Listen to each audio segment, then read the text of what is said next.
The New York Knicks are back on the road with a game in H-Town on Monday night as they battle the Rockets. 2 games left before the All-Star break as the team integrates their new additions from the trade deadline. So let's talk some Knicks hoops. We're going to do it with Knicks beat writer for the New York Post. That would be Stefan Bondy, who joins me now from H-Town. Steph, how you doing? Good, man. Good. How's it been? Things have been good. Football season's over. I feel like now basketball is going to take center stage here in New York. And Steph, on Saturday, in the Knicks loss to the Pacers at the Garden, we saw Alec Burks return to the Knicks following the trade deadline deal along with Bojan Bogdanovic. What did you make of the performance of both players in that game? I thought they did well. I mean, I thought they did what you'd expect them to do. Certainly, Alec Burks scoring 22 points is a bonus.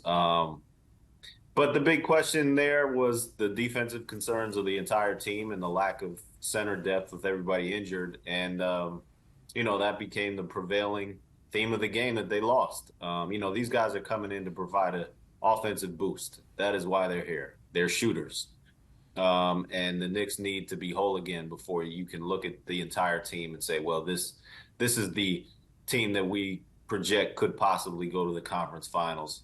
Offensively, they're good pieces. I thought they looked pretty good in their opening game with the Knicks. It's just a question of getting OG Anunoby back and Julius Randle back and Isaiah Hardenstein back. You last guy you just mentioned there, Isaiah Hardenstein, out in that game, Achilles injury that has been bothering him. Not sure if he will play in Houston on Monday night. And we saw the center deal with Achilles issues last season. So how concerned should Knicks fans be with Hart out of the lineup right now?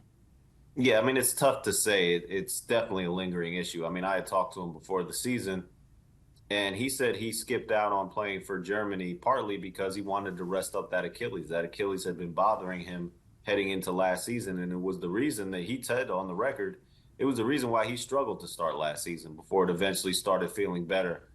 I think you need a healthy Isaiah Hartenstein. Who knows how that Achilles is going to react when he gets back out there. He came back, he was on a minutes restriction, and the minutes restrictions came away, and he re-aggravated it. So, yeah, of course it's a concern. It's difficult. It's impossible to predict how this is going to play out with his Achilles. But I would be concerned if I'm a Knicks fan just because it seems like it's a lingering issue. We'll see how that plays out for him there. And this week, the Knicks, they have 2 road games before the All-Star break at the Rockets on Monday, Magic on Wednesday. What are you keeping your eye on with the Knicks over the final 2 games before the break? Beat Houston. We've talked a lot about how great they've been against losing teams. They have this tremendous record against teams with losing records. Guess what? The Houston Rockets have a losing record, and they're missing Fred VanVleet.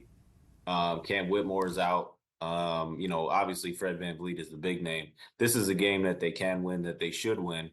They don't match up as well against Orlando. They've lost twice to Orlando already. But if you beat Houston, then you're playing with more of house money going into that Orlando game. Houston is the must-win game during this trip, and that's tonight. Got to do that tonight. Got to get the win. It'd be nice to go 2-0 this week, heading into the All-Star break, but got to beat Houston. We will see if the Knicks can do that. That is Stefan Bondy, New York Post Knicks beat writer, joining me. Steph, have a good road trip. We will talk soon. Yeah, man. Good to hear from you.